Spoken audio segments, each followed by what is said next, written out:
Hari ke hari, iPad kadang-kadang bisa menggantikan fungsi dari sebuah laptop. Tapi apakah iPad yang umurnya udah 4 tahun ini bisa menggantikan fungsi dari sebuah laptop? Let's find out.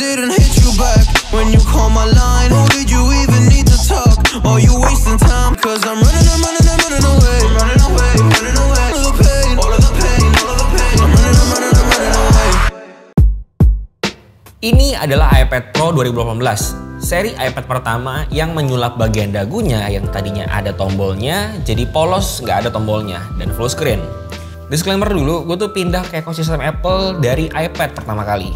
Waktu itu gue pakai iPad 2018 yang seri ke-6, lalu gue pindah lagi ke iPad Pro 2017, lalu gue pindah lagi ke iPad 8 2020, dan yang sekarang ini adalah iPad Pro 2018. Ada beberapa hal yang membuat gue memilih iPad Pro 2018 ini, yang terutama dari layarnya. Layar iPad Pro 2018 inilah yang bikin gue betah buat ngeliat iPad ini lama-lama. Bahkan waktu kita pakai iPad ini dan pindah ke handphone semacam iPhone XR, lalu iPhone 11 Pro atau 12 Pro ke bawah, itu rasanya kayak ada yang aneh gitu. Kayak ada yang kurang, agak males liatnya. Soalnya layar dari iPad Pro 2018 ini tuh udah mengusung 120Hz. Memang sebetulnya bukan hal yang spesial ya. Karena dari iPad Pro 2017 pun udah mengusung 120Hz. Tapi kalau misalkan kita bandingin dari iPad Pro 2018 ke 2017, layarnya itu secara output memang sama Hertznya, tapi secara looks nggak tahu kenapa beda rasanya. Gua nggak bisa jelasin apa perbedaannya. Yang jelas lebih enak di iPad Pro 2018.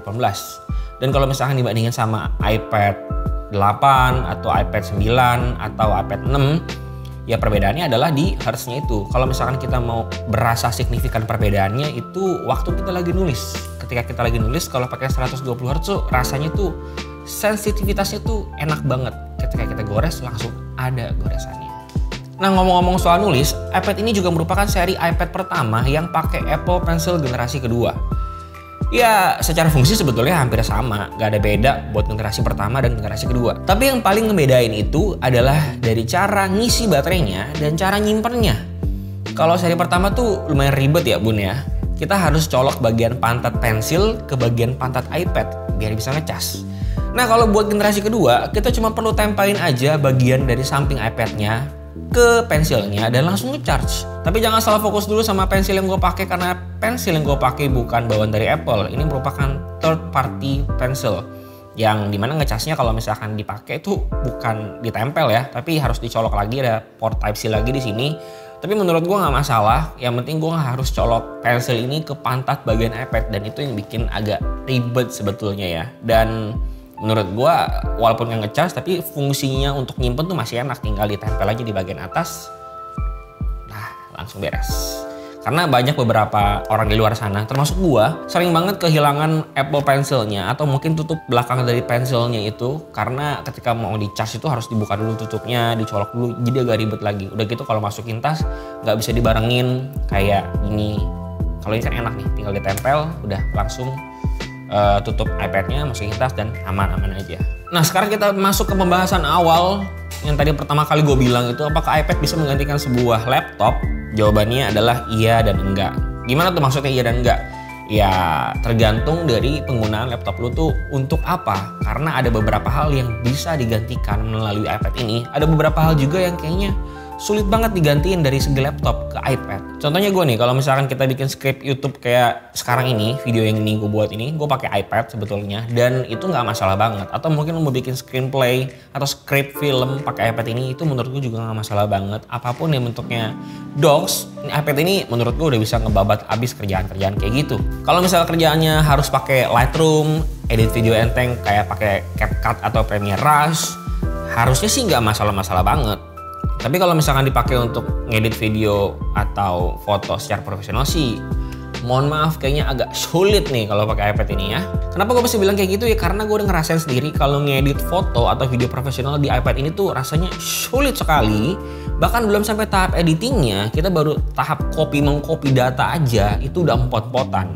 Gue gak tau kenapa, kayaknya tuh file explore dari iPad tuh kayak nggak support sama hal-hal kayak gini gitu loh. Beberapa kali kalau misalkan gue copy data, yang pertama tentunya nggak ada indikator udah berapa persen selesai copy datanya, lalu seberapa besar ukuran filenya, Lalu yang kedua, gue juga sering banget lagi copy data, tiba-tiba data yang harusnya udah ke copy jadi nggak ada gitu loh di directory yang udah gue taruh.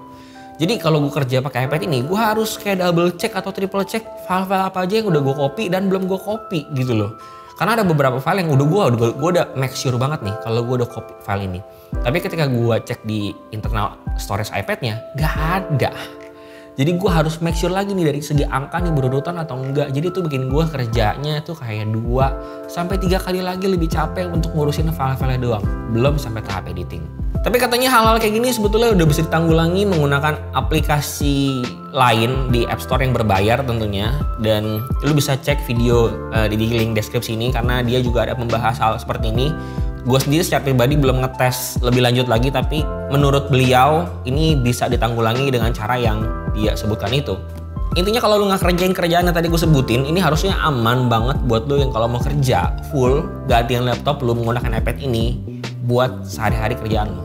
Kenapa? Karena menurut gue ini udah mencakupi beberapa aplikasi yang seharusnya ada di laptop. Misalnya kalau misalkan lu pakai Windows, lu ada Office, lu ada Word, Excel, dan ada PowerPoint yang penting itu 3.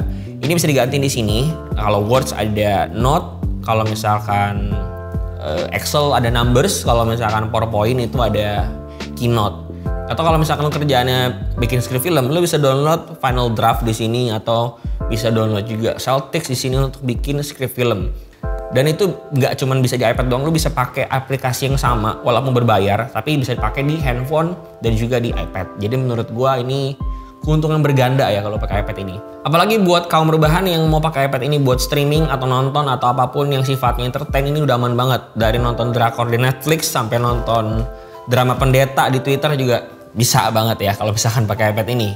Jadi kesimpulannya adalah balik lagi ke kebutuhan lu. Apakah iPad yang umurnya udah 4 tahun ini masih bisa ngegantiin laptop yang lu pakai buat kerja? Ya jawabannya iya dan enggak. Tergantung pribadi masing-masing apakah cukup menggunakan iPad ini atau enggak. Kalau misalnya nggak cukup, lo bisa pakai beberapa device M1 yang sebetulnya harganya udah relatif lebih murah.